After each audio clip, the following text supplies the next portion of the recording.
चलिए कुछ ऑपरेटर्स पढ़ लेते हैं पाइथन में। ठीक है, सबसे पहले हम देखिए, आप ये तो जानते हैं कि प्रिंट के अंदर डबल कोट्स के अंदर जो कुछ भी हम देते हैं वो एज इट इज प्रिंट हो जाता है। तो यहाँ पर कॉमा से पहले की वैल्यू तो एज इट इज प्रिंट हो जाएगी। जैसे कि पहली लाइन में लिखा है मल्टीप्लीकेशन ऑफ 8 एंड 10 इज, इतना तो एज इट इज प्रिंट हो जाएगा। स्लैश एन क्यों दिया है? क्योंकि हम नेक्स्ट लाइन में हर एक आउटपुट को नेक्स्ट लाइन में चाहते हैं। अब 8 इंटू 10 ये हमें समझना होगा, ये मैं आपको प्रोग्राम में अच्छे से समझाऊंगी कि 8 into 10, 8 plus 10, 15, 2 forward slash 2 and then 15 single slash, मतलब पहला वाला है 15 डबल फॉरवर्ड स्लैश 2, देन है 15 single forward slash 2 and then 15 modulo operator, this is not percentage, this is modulo operator 2 and then 15 minus 7 और 8 इंटू कैरेक्टर, यानी single quotes के अंदर ए लिखा है यानी इट्स अ कैरेक्टर। ठीक है, अभी के लिए आप इतना देख सकते हैं कि फॉरवर्ड टू स्लैशेस जब, यानी फॉरवर्ड डबल स्लैशेस जब होते हैं तो जो डिवीजन करके आंसर आता है उसका सिर्फ इंटीजर पार्ट लिया जाता है। जब सिंगल फॉरवर्ड स्लैश होता है तो हम पूरा आंसर लेते हैं, यानी 15 डिवाइड बाय 2 हम सबको पता है कि 7.5 होता है, तो 7.5 यहाँ पर आंसर होगा। लेकिन 2 फॉरवर्ड स्लैशेस में 7 आंसर का इंटीजर पार्ट लेते हैं तो 7 आंसर होगा। 15 मॉडुलो 2 अगर है तो यानी रिमाइंडर हमें लेंगे, तो 15 को 2 से डिवाइड करते हैं तो रिमाइंडर क्या आता है? 1 आता है, तो यहाँ पे हमारा आंसर 1 आएगा। 15 माइनस 7 हमें पता है 8 होता है एंड 8 इंटू ए। पहली बात तो स्ट्रिंग क्या होता है? String means characters, combination of character और एक ही कैरेक्टर यानी कैरेक्टर्स, इनको हम कोट्स के अंदर लिखते हैं तो ये स्ट्रिंग कहलाती है। तो यहाँ पर हम क्या कर रहे हैं? एक नंबर 8 को स्ट्रिंग के साथ मल्टीप्लाई कर रहे हैं, तो क्या होगा आंसर में? जो कैरेक्टर ए है वो 8 बार लगातार प्रिंट हो जाएगा। ठीक है, स्लैश एन याद रखिएगा, आउटपुट को नेक्स्ट लाइन में प्रिंट करने के लिए होता है। देखिए यहाँ पे बॉटम लेफ्ट कॉर्नर में विंडोज का ऑप्शन है, यहाँ उसके राइट में ये सर्च बार है, यहाँ पर मैं आइडियली टाइप कर रही हूँ to open the Python shell, यहाँ पर क्लिक किया और ये एडिटर ओपन करने में हेल्प करेगा। ठीक है, ये ओपन हो गया है, मैं इसको इसको मैं थोड़ा सा लार्ज कर देती हूँ। ठीक है, यहाँ पर फाइल पर गए एंड यहाँ पर मुझे एग्जिस्टिंग फाइल ओपन करनी है, इसलिए मैं ओपन पे क्लिक करूंगी।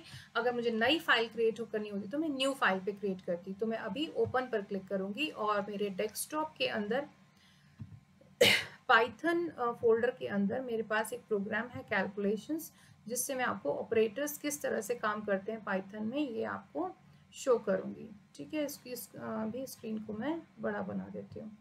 ठीक है, इसको आप ऐसे सेलेक्ट करके ड्रैग कर सकते हैं। ओके,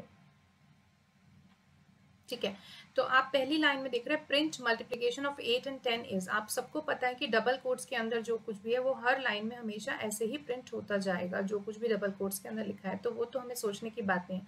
हमें देखना है कि ऑपरेटर पाइथन में काम कैसे करते हैं। तो जो फर्स्ट वाला ऑपरेटर है दैट इज ये जो एस्ट्रिक्स यानी स्टार दिख रहा है, ये होता है मल्टीप्लिकेशन के लिए। तो आप सबको पता है 8 इंटू 10 इज 80। तो अब आउटपुट देख लीजिए, इसका आउटपुट रन पर जाएंगे, रन मॉड्यूल, ये देखिए। ठीक है, ये इसका आउटपुट है। So multiplication of 8 and 10 is 80। ठीक है, सेकेंड वाले पे आते हैं। Addition of 8 and 10 is as it is print हो जाएगा एंड 8 प्लस 10 हमें पता है क्या होगा? 18, राइट? ये देखिए 18, addition of 8 and 10 is 18। Yes, अब नेक्स्ट आता है थर्ड नंबर है इंटीजर डिवीजन ऑफ 15 2 फॉरवर्ड यानी डबल फॉरवर्ड स्लैश 2 इज।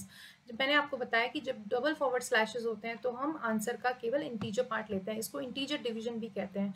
तो 15 को जब 2 से डिवाइड करते हैं तो आंसर तो एक्चुअली 7.5 होता है, बट क्योंकि यहाँ पे 2 फॉरवर्ड स्लैशेस हैं तो केवल integer part that is 7 answer output में दिखाई देगा।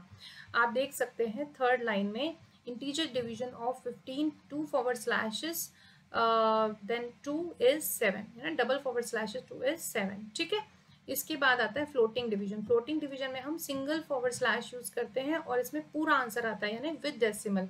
तो 15 डिवाइड बाई 2 इज 7.5, इसलिए यहाँ पर जो पूरा आंसर दिखेगा वो 7.5 दिखेगा।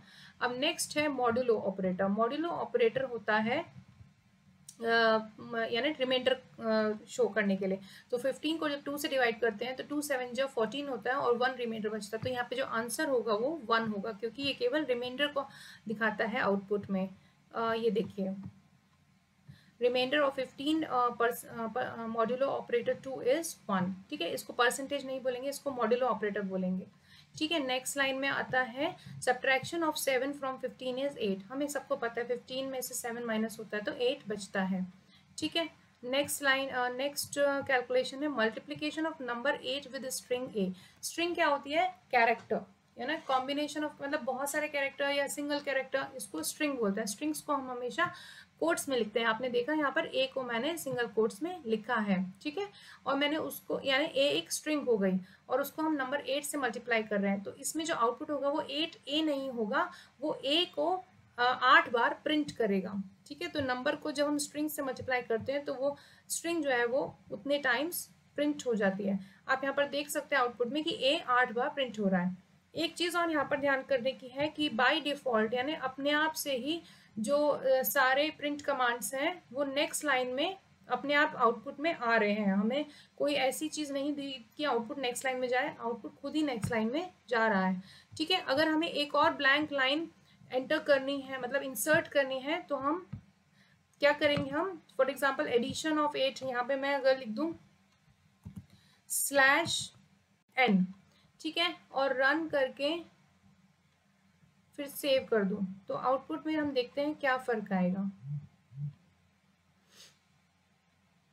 देखिए एक और लाइन यहाँ पर इंसर्ट हो गई मल्टीप्लिकेशन के बाद और एडिशन से पहले, यानी एक और लाइन इंसर्ट इसमें करने के लिए हम /n का यूज कर सकते हैं ताकि हमारा आउटपुट अच्छा दिखे।